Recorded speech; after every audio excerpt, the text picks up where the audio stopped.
ከዚህ በኋላ ህወሓት የሚባለው አሸባሪ ቡድን ህይወት ኖሮት ነፍስ ዘርቶ ከዚህ በኋላ ህያው ሆኖ ሊንቀሳቀስ የሚችልበት እድል ለአንዴና ለመጨረሻ ጊዜ እያከተመ ያለ ይመስላል። የህወሓት ፀሐይ እየጠለቀች መጋቢት 30 ላይ የጀነራል ታደሰ ወረደ የስልጣን ዘመን ሲያበቃ ይሄ ንቅናቄ የትግራይ ክልልን ይረከባል ተብሎ በሰፊው እየተዘገበ ያለ ዜና ብጧቸው የቀሩት ከየት ላይ ነው የሚገለብጧቸው ነው ጥያቄያችን። እኛ ሲጀመር በፕሪቶሪያው ስምምነት መሰረት የተቋቋመው ጊዜያዊ አስተዳደር እኮ ፈርሶ በኮማንድ ፖስት ነው አሁን ትግራይ እየተዳደረ። ጀነራል ታደሰ ወረደ እንዳልተቀበሉት እየተነገረ ነው።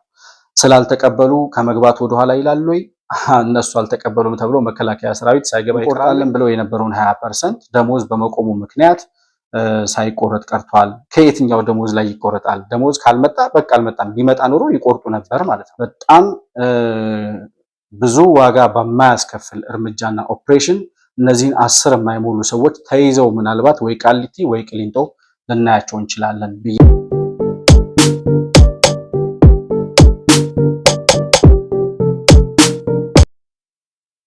ሰላም ለእናንተ ይሁን። የተከበራችሁ የመሆን መልቲሚዲያ ቤተሰቦች እንደምን አላችሁ? ብሩክ የሾርቅ አሰፋ ነኝ ከመሆን መልቲሚዲያ። የዛሬውን የመረጃ ፕሮግራማችንን ይዘን ቀርበናል። በዛሬው የመረጃ ሰዓታችን በትግራይ ክልል በተለይም ደግሞ በህወሓት ካምፕ ውስጥ እየተከናወኑ ያሉ አዳዲስ መረጃዎችን የምንዳሰስ ነው የሚሆነው።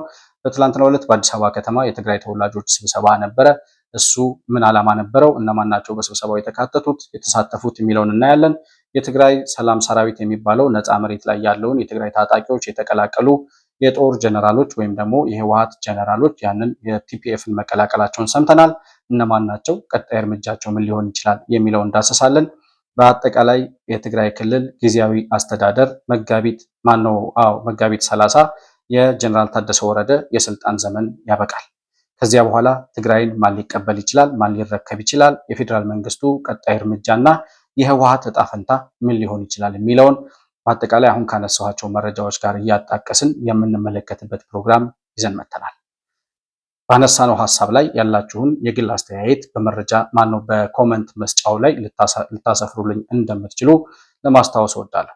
መሆን መልቲሚዲያን ላይክ፣ ሰብስክራይብ እና ሼር ማድረጋችሁን አትርሱ። በሱፐር ቻት እና በሱፐር ስቲከር ድጋፍ ልታደርጉልን እንደምትችሉም እያስታወስኩኝ ከፕሮግራማችን ጋር አብራችሁ እንድትቆዩ በአክብሮት እጋብዛለሁ።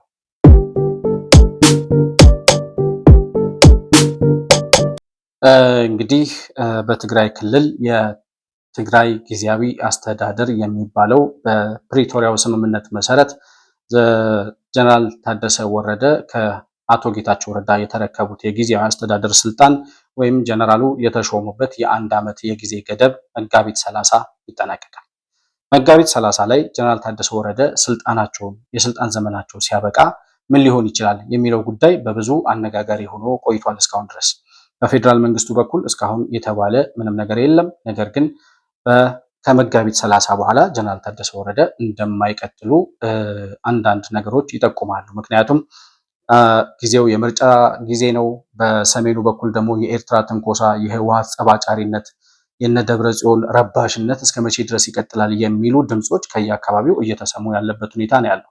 የፌዴራል መንግስቱም ደግሞ አሁን የፕሪቶሪያው ስምምነት መሰረት በጊዜያዊ አስተዳደሩ በፕሪቶሪያው ስምምነት መሰረት የተቋቋመው ጊዜያዊ አስተዳደር ኮምፕሊትሊ እንደፈረሰ ይታወቃል። የፕሪቶሪያው ስምምነት ተጥሷል ሲሉ እነ ዶክተር ደብረጽዮን ራሳቸው ጥሰው ተጥሷል በይፋ ብለው ሲናገሩ ሰምተናል። እነሱ ጥሷል የሚሉት ፌዴራል መንግስትን ነው። ነገር ግን ፕሪቶሪያውን አንድ በአንድ እያሉ የፕሪቶሪያን ስምምነት ምንም ነገር እንዳይቀር አድርገው እስከ መጨረሻ ድረስ ያፈረሱት እነሱ ናቸው። ስለዚህ አሁን መጋቢት 30 ላይ ስልጣናቸው ሲያበቃ ጀነራል ታደሰ ምን ሊሆን ይችላል የሚለውን ጉዳይ ስንመለከት እንግዲህ እነ ዶክተር ደብረጽዮን ከዚህም በፊት ከ1 ወር በፊት ጀነራል ታደሰን ከስልጣን ለማውረድ በሞንጆሪኖ በተጻፈ ደብዳቤ ጀነራሉ ስልጣን እንዲለቁ ተጠይቀው ነበር። ነገር ግን አሁን እኔ የቀረኝ ትንሽ ጊዜ ስለሆነ እስከ መጋቢት 30 ድረስ ስልጣኔን አልለቅም፣ መጋቢት 30 ግን የስልጣን ዘመኔን ስለሚያበቃ ያኔ እለቅላችኋለሁ ብለው እንዳሏቸው የውስጥ መረጃዎች ሲያስረዱ ነበር። አንዳንድ የውስጥ አዋቂ የሆኑ ሚዲያዎችም ይሄንን ዘግበዋል። እኛም የሰራነው ፕሮግራም ነበረ። ነገር ግን ጀነራል ታደሰ ወረደ ምንም እንኳን መጋቢት 30 የስልጣን ዘመናቸው ቢያበቃም ያንን ስልጣን ፌዴራል መንግስት የሰጣቸውን የስልጣን ወንበር ወይም ደግሞ ስልጣናቸውን አሳልፈው ለህወሓት ሊሰጡ የሚችሉበት ወይም ለእከሌ በችሮታ ሊሰጡ የሚችሉበት እድልና መብት አላቸው ወይ የሚል ጥያቄ ይነሳል። የጊዜያዊ አስተዳደሩ ባለስልጣናት የሚሾሙት በጠቅላይ ሚኒስትሩ በቀጥታ የሹመት ደብዳቤ ነው። ከዚህ በፊት አቶ ጌታቸው ረዳ የተሾሙት በጠቅላይ ሚኒስትር አብይ ነው። አሁንም ጀነራል ታደሰ ወረደ የተሾሙት በጠቅላይ ሚኒስትሩ። ስለዚህ ጠቅላይ ሚኒስትሩ ወይም ፌዴራል መንግስት የሰጣቸውን ስልጣን አሳልፎ ለነ ደብረጽዮን የመስጠት መብት የላቸውም። ምንም እንኳን ጀነራል ታደሰ ወረደ እና እነ ደብረጽዮን መካከል ልዩነት አለ ብዬ ባላምንም፣ ይሄ የግል እምነቴ ነው። የግል እምነቴ ብቻም ሳይሆን ጀነራል ታደሰ ወረደ በሚያደርጓቸው የተለያዩ እንቅስቃሴዎች የጦርነት ነጋሪት ጉሰማ፣ ሉዓላዊ የትግራይ መሬት እያሉ የሚያላዝኑት እንዲሁም ደግሞ በወልቃይትና በጠለምት በኩል ጦርነት ለመጀመር ውጊያ ከፍተው እንደነበረ ራሳቸው ከነገሩም በኋላ ጀነራል ታደሰና ዶክተር ደብረጽዮን መካከል ልዩነት አለ ብሎ መገመት ሞኝነት ይመስለኛል። እና በዛ አይነት የውስጥ ለውስጥ አንድነት ቢኖራቸውም ነገር ግን መጋቢት 30 ስልጣኔ ሲያበቃ እሰጣችኋለሁ ብለው ስላሏቸው ነው እስካሁን ድረስ ሳይገለብጧቸው የቀሩት። ከየት ላይ ነው የሚገለብጧቸው ነው ጥያቄያችን። እኛ ሲጀመር በፕሪቶሪያው ስምምነት መሰረት የተቋቋመው ጊዜያዊ አስተዳደር እኮ ፈርሷል። ፈርሶ በኮማንድ ፖስት ነው አሁን ትግራይ እየተዳደረች ያለችው። 9 አባላት ባሉት ኮማንድ ፖስት ዋናው ሊቀመንበር ዶክተር ደብረጽዮን ሆነው ጀነራል ታደሰ ወረደ ከ9ኙ 7 ነው 9 እንደዛ 7 ሰዎች ወይ 9 ሰዎች የሚመሩት ኮማንድ ፖስት አለ እና ጀነራል ታደሰ ወረደ ከ9ኙ የኮማንድ ፖስቱ አመራሮች መካከል እንደ አንዱ ሰው ናቸው እንጂ ብቻቸውን የሚወስኑት ምንም ነገር የለም። ይሄ በሆነበት ሁኔታ ጀነራል ታደሰ ከስልጣናቸው ሊገለበጡ ነው፣ ሊፈነቀሉ ነው። እንደገና ደግሞ አሁን መጋቢት 30 ለቅላቸዋለሁ ስላሏቸው ነው እንጂ ያነሷቸው ነበር የሚለው ጨዋታ የህወሓት የሞኝ የጭቃ ማብካት ጨዋታ ነው። ምክንያቱም እነ ደብረ ጽዮን አንደኛ ህወሓት የሚባለው ቡድን ህጋዊ አይደለም፣ በምርጫ ቦርድ የተሰረዘ በህገ ወጥ መንገድ እየተንቀሳቀሰ ያለ ነው።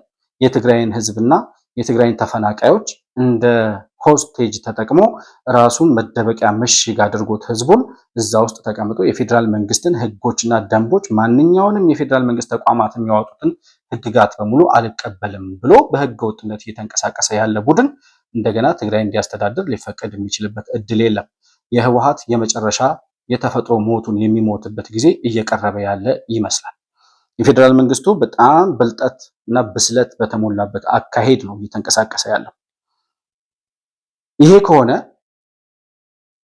አሁን ህወሓት የሚባለው በዶክተር ደብረጽዮን የሚመራው ባህላዊ ጀነራሎች ያሉበት እና ምግቤ ምናምን የምትሏቸው ያሉበትና ኮማንድ ፖስት የተባለው አወቃቀር እና አቶ አማኑኤል አሰፋ ምናምን ያሉበት አደረጃጀት ያለው እሱን የሚመራው ህወሓት ማለት ነው። ያ ህወሓት አሁን ምን እያደረገ ነው ያለው? የነ ደብረጽዮን ቡድን ምን እየሰራ ነው ያለው የሚለውን ነገር ስንመለከት ከዚህ በፊት ከደሞዝተኛው 20% እየተቀነሰ ለጦርነት የሚውል ገቢ እንዲሰበሰብ የሚል ደብዳቤ ሰርኩላር ደብዳቤ በየመስሪያ ቤቱ በትነው እንደነበረ እኛም ከዚህ በፊት በሰራነው መረጃ የምታስታውሱ ይመስለኛል። ያን ከሰራተኛው ደሞዝ ለመቁረጥ ያወጡትን ደብዳቤና መመሪያ ግን በመንግስት ሰራተኛው ተቃውሞ ለመቁረጥ ያልቻሉበት ሁኔታ ቢኖርም አሁን ላይ ግን በጀት በመቋረጡ ምክንያት ለመንግስት ሰራተኛው የሚሄደው ደሞዝ ሙሉ ለሙሉ መቆሙን እየሰማን ያለበት ሁኔታ ነው ያለው። እንቆርጣለን ብለው የነበረውን 20% ደሞዝ በመቆሙ ምክንያት ሳይቆረጥ ቀርቷል። ከየትኛው ደሞዝ ላይ ይቆረጣል? ደሞዝ ካልመጣ በቃ አልመጣም፣ ቢመጣ ኖሮ ይቆርጡ ነበር ማለት ነው። የፌዴራል መንግስት ግን ሙሉ ለሙሉ የሰራተኛውን ደሞዝ የያዘውን በጀት ማቋረጡን እስካሁን ይፋዊ በሆነ መረጃ እኔ በበኩሌ አልሰማሁም። ከዛ ሲቀጥል ከሰራተኛው የሚቆረጠው 20% በዚህ ሁኔታ ሲስተጓጎልባቸው እንደገና አሁን ከግብር ከፋዩ ከነጋዴው ማህበረሰብ 5% የገንዘብ መዋጮ ተፈናቃዮቹን ለመመለስ የተለያዩ አቅመ ደካሞችን ለመደገፍና ለመጦር ምናምን በሚል እንደገና 5% ከገቢያቸው ላይ እንዲያዋጡ ከትላንት ወዲያ በወጣ ደብዳቤ በጊዜያዊ አስተዳደሩ በኩል ተግባራዊ እንዲሆን የወጣ ደብዳቤ ይፋ ሆኗል። በእያንዳንዱ ግብር ከፋይ ላይ 5% የገንዘብ መዋጮ ለህወሓት እንዲገባ ገቢ እንዲደረግ የሚል ደብዳቤ ወጥቷል። ስለዚህ ወድ ሻምበል ነው ይሄንን መረጃ አውጥቶት ያየሁት። አብዛኛው ሰው እየተማረረ ያለው አሁንም ይህንን ገንዘብ መዋጮ እያሉ ያሉት አሁንም ሌላ የጦርነት ነጋሪት እየቀሰቀሱ ህዝቡን እንደገና ሌላ ጦርነት ትርምስ ውስጥ ሊያስገቡት እየሰሩ ያለበት ሁኔታ ነው ያለው። በዛው ልክ ደግሞ የትግራይ ወጣቶች ባገኙት ቀዳዳ ሁሉ ወደ መሀል ሀገር እየመጡ ያለበት ሁኔታ ነው ያለው። አሁን ህወሓት እንኳን አይደለም ከህዝብ በሚዋጣ ገንዘብ ከፈለገው አይነት የለጋሽ ድርጅት ከፈለገው አይነት እርዳታ ሰጪ ድርጅት ቢመጸወት መሳሪያ ቢታጠቅ የፈለገው አይነት ገንዘብና የጦር መሳሪያ ቢቀርብለት ከዚህ በኋላ ህወሓት ከትግራይ ክልል አንድ እርምጃ አንድ ጋት ሊሻገር የሚችልበት እድል የለም። ይህንን ያውቁታል በደንብ። 3-4 ጊዜ ሞክረው እኮ በራያ በኩል ሞክረው፣ በጠለምት በኩል ሞክረው፣ በወልቃይት በኩል መጥተው ተቀጥቅጠው ተመልሰዋል። ስለዚህ አሁን እስከሚሞቱ ድረስ ያው የሚሞት ሰው ተፈራግጦ ስለሚሞት እስከሚሞቱ ድረስ ህቅታቸው እስከ መጨረሻ ትንፋሻቸው እስከተቋረጠ ድረስ እንደዚህ አይነት የሽብር እንቅስቃሴያቸውን ይቀጥላሉ። ነገር ግን አሁን አንድ ሳምንት ያልሞላ ጊዜ ነው የቀረው። የመጨረሻው የጊዜያዊ አስተዳደሩ የመጨረሻው ቀን መጋቢት 30 ነው። ከዛ በኋላ ትግራይ ክልልን የሚረከበው ሌላ አካል ይሆናል። የህወሓትም የመጨረሻ እድሜ ይሆናል ማለት ነው። ይሄ እንግዲህ ህወሓት በሚባለው በፓርቲ ወይም በፖለቲካ መሪዎቹ መካከል ያለው ነው። የጦርነት እንቅስቃሴውን የሚመራው ደግሞ የጦር ጀነራሎቹ እነዚህ ባህላዊ ጀነራሎች የሚባሉት ታጣቂዎቻቸውን የሚመሩበት ወይም ይሄ ቲዲኤፍ የሚባለው አደረጃጀት ደግሞ ራሱን እንደገና እንዲያዋቅር አመራሮቹ አዳዲስ አመራሮች እንዲሾሙ እንዲሁም ደግሞ ይሄ በእዝና በምንድነው እነሱ በሚያደራጁት አደረጃጀት የተለያዩ አደረጃጀቶች ተፈጥረው በአራት የሰሜን ግንባር፣ የምዕራብ ግንባር፣ ምስራቅ እዝ ምናምን የሚለው በአራት እዞች እንዲመራ ተከፋፍሏል። አመራሮቻቸውም ደግሞ እዛ ውስጥ የነበሩት የበላይና የበታች የነበረው ምናልባት አዳዲስ አመራሮች የተሾሙላቸው ከዛም ሲቀጥል ደግሞ ታጣቂዎቹ በተለያዩ አደረጃጀቶች ውስጥ ተበትነው እንደገና እንዲዋቀር የተደረገበት ሁኔታ ነው ያለው። ይሄ የሆነው እንግዲህ አብረው ረጅም ዓመት የነበሩ አንድ እዝ ውስጥ አንድ ጋንታ ውስጥ ምናምን የነበረ ቡድን የራሱ የሆነ ግሩፕ ይፈጥርና ለነሱ አልታዘዝም የሚል አይነት ደረጃ ላይ ስለሚደርስ እንደዛ በጋራ የኖሩትን አደረጃጀቶች በትኑ እንደገና የማዋቀር ስራ አመራሮቻቸውን ሁሉ የመቀየር ስራ እየሰሩ እንደነበረ የወጡ መረጃዎች ያስረዳሉ። ከዛ ሲቀጥል በኮማንድ ፖስት አመራር ስር ያለው የትግራይ ክልል ጊዜያዊ አስተዳደር የጸጥታውን ቢሮ የሚመራው የጸጥታውን ሂደት የሚመራው የትግራይ ክልል ሰላምና ጸጥታ ቢሮ የሚባለው ማለት ነው። ከነዚህ ታጣቂዎች ጋር በጋራ በመሆን ታጣቂዎቹን የሚመሩት ጀነራሎች የትግራይ ክልል ሰላምና ጸጥታ ቢሮን ራሳቸው እየመሩ በባህላዊ ጀነራሎቹ ነው እየተንቀሳቀሰ ያለው። ምክንያቱም ክልሉ ያለው አሁን በኮማንድ ፖስት ስር የመንግስት መዋቅር አሁን ከስራ ውጭ ሆኗል ትግራይ ክልል ውስጥ።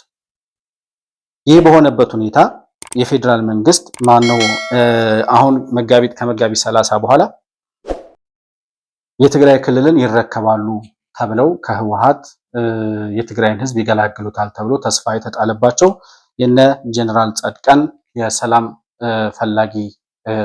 ፈላጊዎች ንቅናቄ የሚል የትግራይ ሰላም ፈላጊዎች ንቅናቄ የሚባል አደረጃጀት አላቸው። እነሱ አሁን ከመጋቢት 30 በኋላ የትግራይ ክልልን ለመረከብ የተለያዩ እንቅስቃሴዎችን እያደረጉ እንዳለ የተለያዩ መረጃዎች ይወጣሉ። በወጡት መረጃዎች መሰረት እንግዲህ እነ ጀነራል ጻድቃን ገብረትንሳኤ የሚመሩት 5 ፓርቲዎች በውስጡ የያዘ ንቅናቄ ነው። እነዚህም ፓርቲዎች አንደኛው ስምረት ነው፣ በአቶ ጌታቸው ረዳ የሚመራው ማለት ነው። ሁለተኛው ባይቶና፣ ከዛ አረና ትግራይ፣ እንዲሁም ትንሳኤ፣ ሰባን ደርታና ቃንጫ ሐቂ የሚባል 5 ፓርቲዎች ያሉበት ንቅናቄ አለ። እንግዲህ እነ ጀነራል ጻድቃን አቶ ጌታቸው ረዳ እስከዛሬም ሲናገሩ እንደሰማ ነው በትግራይ ክልል አንደኛ ህዝቡን ከህወሓት የመነጠል ስራ፣ የህወሓትን ሴረኝነት በማጋለጥ የህወሓትን አጥፊነት፣ ገዳይነት እና አሸባሪነት በማጋለጥ ለጦርነት እሺ ብሎ የሚሰማራ የሚጋደል የሚታጠቅ ሰራዊት እንዳይኖራቸው እንዲሁም ደግሞ የህዝብ ድጋፍ እንዳያገኙ በማድረግ ረገድ እነ ጀነራል ጻድቃን ገብረትንሳኤ ከፍተኛ የሆነ ሚና ተጫውተዋል። አቶ ጌታቸው ረዳም ግንባር ቀደሙ ሰው ሆኖ ማለት ነው። ስለዚህ ይህ አደረጃጀት 5ቱን ፓርቲዎች በጋራ በማዋቀር በጋራ የትግራይ ክልልን ቢያንስ ምርጫ ተደርጎ ህዝቡ የሚፈልገው መሪ እስከሚመርጥ ድረስ አሁን መጋቢት 30 ላይ የጀነራል ታደሰ ወረደ የስልጣን ዘመን ሲያበቃ ይሄ ንቅናቄ የትግራይ ክልልን ይረከባል ተብሎ በሰፊው እየተዘገበ ያለ ዜና ነው። መሆኑ ደግሞ ይሄንን የትግራይ ክልልን እነ ጀነራል ጻድቃን ተረክበው የሚያስተዳድሩበት እድል እውን ከሆነ ለትግራይ ህዝብም እፎይታ፣ ለኢትዮጵያም ደግሞ የሰላም የመጀመሪያው እርምጃ፣ በተለይም ደግሞ በህወሓት የሰማነውን የ30 ምናምን ዓመት የሽብር ፖለቲካ ለአንድና ለመጨረሻ ጊዜ የሚቋጭበት ጊዜ ይሆናል ማለት ነው። ይሄ ሲሆን ግን አሁን ያሉት የነ ዶክተር ደብረጽዮን ቡድን ምን ሊፈጥሩ ይችላሉ? ምን ሊያደርጉ ይችላሉ? አሁን ጀነራል ጻድቃን ገብረትንሳኤ ትግራይን ይረከባሉ ተብለው ሲንቀሳቀሱ የፌዴራል መንግስት ባይ ዲፎልት ትግራይ ይገባል፣ መከላከያ ሰራዊት ይገባል። መከላከያ ሰራዊት እንደሚገባም ለጊዜያዊ አስተዳደሩ እንደተነገራቸውና የትግራይ ክልል ውስጥ የፌዴራል መከላከያ ሰራዊት ገብቶ የተለያዩ ተቋማትንና የክልሉን ሰላም እና ጸጥታ ለማስከበር የራሱን ስራ እንደሚሰራ እንደተነገራቸው ከውስጥ የሚወጡ መረጃዎች እና አንዳንድ የውስጥ አዋቂ ሚዲያዎች ያወጧቸው መረጃዎች አሉ። ነገር ግን ይሄንን የፌዴራል መንግስቱ መከላከያ ሰራዊትን ወደ ትግራይ ክልል አስገባለሁ የሚለውን ለትግራይ ክልል የነገረውን መረጃ ወይም ደግሞ መመሪያውን እንዲተገብሩ የትግራይ ክልል መከላከያ ሰራዊት ወደ ትግራይ መግባት አለበት የሚለውን ትዕዛዝ እነ ጀነራል ታደሰ ወረደ እንዳልተቀበሉት እየተነገረ ነው። ስላልተቀበሉ ከመግባት ወደኋላ ይላሉ ወይ? እነሱ አልተቀበሉም ተብሎ መከላከያ ሰራዊት ሳይገባ ይቀራል ወይ? አሁን ከመጋቢት 30 በኋላ የምናየው እውነት የሚያረጋግጠው ነው። ይህ በዚህ እንዳለ እንግዲህ በትላንትናው ዕለት የትግራይ ክልል የትግራይ ተወላጆች የሆኑ ኢትዮጵያን በአዲስ አበባ ከተማ ውይይት እያደረጉ ነበረ። ይህም የውይይት ዓላማው አንደኛ የትግራይን የሽግግር ሂደት እውን ለማድረግ ነው። አሁን ያልኳቸውን እነዚህ 5 ፓርቲዎች ያሉበት የትግራይ ሰላም ፈላጊዎች ንቅናቄ የሚባለው በነ ጀነራል ጻድቃን ገብረትንሳኤ የሚመራው አደረጃጀት እና ንቅናቄ የትግራይ ክልልን በሚረከብበት ጊዜ በተለይ ይሄ ህወሓት የሚባል አሸባሪ ቡድን በክልሉ ላይ ምንም አይነት ከፍተኛ የሆነ ጉዳት ሳያደርስ እንዴት አድርጎ ህዝቡን ከህወሓት ነጥሎ ይህንን 10 የማይሞሉ ሰዎች የሚዘውሩትን ህወሓት የሚባል የሽብርተኛ ቡድን በቁጥጥር ስር እንዴት ማዋል ይቻላል? የህዝቡን ሰላም ከዛም በኋላ ጊዜያዊ አስተዳደሩ ፈርሶ ማነው እነ ጀነራል ጻድቃን ገብረትንሳኤ ከጀነራል ታደሰ በኋላ ጊዜያዊ አስተዳደሩን ተረክበው በሚቀጥሉበት ጊዜ በምን አይነት ሁኔታ ህዝቡን ማስተዳደር ይቻላል የሚለውን ከህዝብ ጋር ውይይት እያደረጉ የነበረበት ሁኔታ ነው ያለው። ይሄንን ማን ተቃውሞታል? እነ አቶ አማኑኤል አሰፋ የህወሓት ምክትል ሊቀመንበርና የጀነራል ታደሰ ወረደ ወይም የጊዜያዊ አስተዳደሩ ምክትል አስተዳደር የሆኑት አቶ አማኑኤል አሰፋ ተቃውሞታል። እኛ ልንሰበሰብ የምንችልበትን አቅማችንን በትነው የትግራይ ህዝብ በክልሉ እንዳይሰበሰብ፣ እንዳይደራጅ፣ እንዳይወያይ አድርገው አዲስ አበባ ላይ የትግራይ ክልል ጉዳይ ሰላም ፈላጊዎች በሚል በትግራይ ህዝብ ጉዳይ ላይ እንወያያለን የሚል አደረጃጀት አይወክለንም። አዲስ አበባ ላይ የሚካሄድ ውይይት ትግራይን አይወክልም ሲሉ ተናግረዋል። እናንተ ትግራይ ክልልም ብታወያዩ የህወሓትን ዓላማ ነው የምታወያዩት። ህዝቡ ደግሞ ከህወሓት ጋር መወያየት አይፈልግም። በቅቶታል። 50 ዓመት ሰልችቶታል። የሚፈልገው አዲስ ሀሳብ፣ አዲስ አደረጃጀት፣ አዲስ ፊት ነው ማየት የሚፈልገው የትግራይ ህዝብ። ያንን ሊያደርግ የሚችልበት እድል ደግሞ የለም እናንተ እስካላችሁ ድረስ። እነ ጀነራል ጻድቃን እና አቶ ጌታቸው ትግራይ መጥተው ህዝቡን ሊሰበስቡ የሚችሉበት እድል የለም። ስለዚህ ባለው ሁኔታ አሁን ህዝቡን አደራጅተው ሊያወያዩ የሚችሉት አዲስ አበባ ነው። ያን አድርገዋል። ይሄንን ህዝቡ ይቀበለዋል አይቀበለውም ከመጋቢት 30 በኋላ የምናየው እውነት ነው የሚያረጋግጠው። ነገር ግን እነሱ መጨረሻቸው ምን ሊሆን ይችላል የሚለውን ጉዳይ ስንመለከት እንግዲህ ከመጋቢት 30 በኋላ እንግዲህ ጽምዶ የሚባለው ከሻዕቢያ ጋር ፈጥረውት የነበረው አደረጃጀትም ፈርሷል። ኦሬዲ ባይፈርስም ደግሞ ምንም የሚፈጥረው ነገር እንደሌለ እስከዛሬ ፎክረው ምንም ሳይሰሩ መቆየታቸውን ስንመለከት አሁን የፌዴራል መንግስት የመከላከያ ሰራዊት ያለበትን አቅምና ሁኔታ ገምተውና ለክተው ሊሞክሩት የማይችሉት ሊገዳደሩትና ሊጋፉት የማይችሉት ባላጋራ መሆኑን ተረድተው እጃቸውን መሰብሰባቸውን የተረዳንበት ሁኔታ ነው ያለው። እነ ጀነራል ታደሰ ወረደ እነ ዶክተር ደብረጽዮን እሺ ጀነራል ታደሰን እናውጣው ከዚህ ውስጥና እሱ ስልጣኑን ሲጨርስ ሰላማዊ ህይወቱን ሊኖር ይችላል፣ ወላ አዲስ አበባ መጥቶ ወላ ትግራይ። ነገር ግን እነ ዶክተር ደብረጽዮንና ይሄንን አሸባሪው ህወሓት ውስጥ ያሉ ባህላዊ ጀነራሎች እነ አቶ ጌታቸው አሰፋ ምናምን የምትሏቸው አጠቃላይ ዶክተር ደብረጽዮን የሚመራው የነ ሞንጆሪኖ ቡድን መጨረሻው ወደ ሻዕቢያ ወይም ወደ ኤርትራ መሸሽ ሊሆን ይችላል የሚሉ መረጃዎች እየወጡ ያለበት ሁኔታ ነው ያለው። ምን ያክል ያዋጣቸዋል? ወደ ህወሓት ወደ ትግራይ ወደ አስመራ ሸሽቶ ሻዕቢያ መደበቂያ ሊሆናቸው ይችላል ወይ? ይሄንን መገምገም የሚችሉ ሰዎች ናቸው ወይ እነሱ ራሳቸው? ይሄ እንግዲህ አጠያያቂ ሆኖ የሚቀጥል ጉዳይ ነው። እኔ እንደሚገባኝ እነ ዶክተር ደብረጽዮን ዛሬ አይደለም ከ8 ዓመት በፊት ለውጡ ሲመጣ ይቅርታ ተደርጎላቸው ነበር። አሁንም የጊዜያዊ አስተዳደሩ የስልጣን ዘመን ሲያበቃ የሽግግር ሂደቱ በሰላም እንዲቋጭና ምንም አይነት ግርግር ሳይፈጥሩ በሰላም ለመኖር ፈቃደኛ ከሆኑ በእርግጠኝነት መናገር የምችለው ነገ ከነገ ወዲያ የሽግግር ፍትህ በሚል በሰሜኑ ጦርነት ጊዜ ወንጀል የሰራ በንጹሃን ላይ ግፍ የፈጸመ የህዝብና የሀገር ንብረት ያወደመ የተለያዩ ወንጀሎች በሙስናም በወርቅም በማዕድን ዝርፊያም የተሰማሩ ሰዎች ምናልባት ነገ ከነገ ወዲያ በሽግግር ፍትህ በሚባለው ጉዳይ ሊጠየቁ ይችላል። አሁን ባለው ሁኔታ ግን በፖለቲካ አሁን የትግራይ ክልል ውስጥ ባደረጓቸው ወንጀሎች በእርግጠኝነት በሰላማዊ መንገድ ለነ ዶክተር ማነው ለነ አቶ ጌታቸው ረዳ ለነ ጀነራል ጻድቃን ቦታውን ቢለቁ ምንም አይነት የጥይት ድምፅ ሳይሰማ በሰላም ሊቆዩ የሚችሉበት እድል አለ። ነገር ግን ነገ ከነገ ወዲያ በዛ አይነት ሁኔታ ወንጀል ውስጥ የተዘፈቁ ሰዎች ስለሆኑ መጠየቃችን አይቀርም ብለው ስለሚፈሩ እኔ ሊሸሹም ይችላሉ ብዬ ገምታለሁ።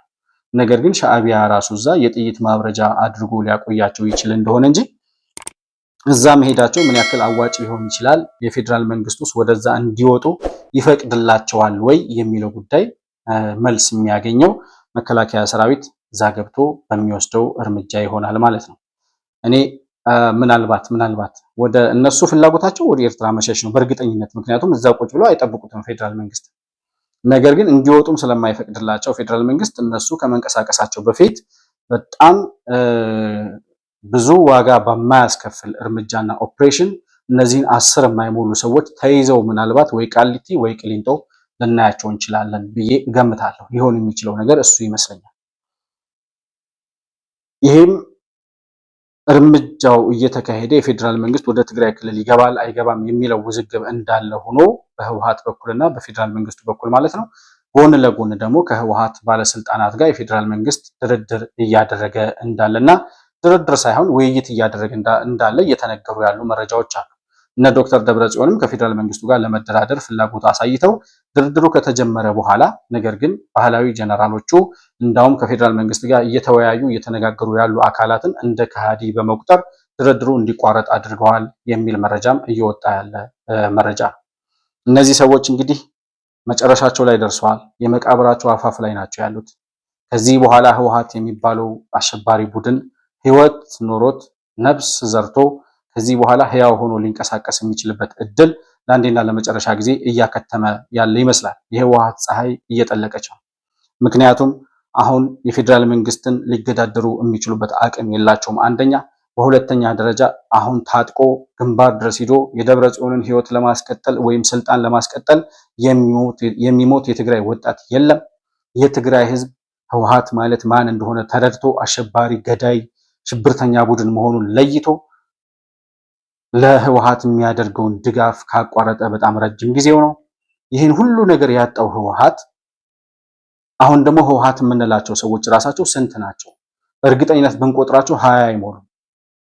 ስለዚህ እነዚህን ሰዎች በቁጥጥር ስር አድርጎ ነገሮችን በቀላሉ ማስኬድ የሚቻልበት እድል ይኖራል ብዬ አስባለሁ እና በፌዴራል መንግስት በኩል እንግዲህ የመከላከያ ሰራዊት ወደ ትግራይ ክልል እንደሚገባ ለክልሉ አስተዳደር አሳውቋል የሚል መረጃ ወጥቷል። እነሱ ግን አንቀበልም ብለዋል። አሁን መቼ ሊገባ ይችላል መከላከያ ሰራዊት? የፌዴራል መንግስቱ በቀጥታ በእነዚህ በተለይ በዋና አመራሮቹ ላይ የሚወስደውን እርምጃ በምን አይነት ሁኔታ ሊያካሂደው ይችላል? የጀነራል ታደሰ ወረደ ስልጣን መጋቢት 30 ካለቀ በኋላ እነ ጀነራል ጻድቃን ገብረትንሳኤ በእርግጥም እንደተባለው ቦታውን ተረክበው የትግራይ ህዝብን ሰላም፣ የኢትዮጵያን ሰላም ሊያረጋግጡ የሚችሉበት እድል አለ ወይ?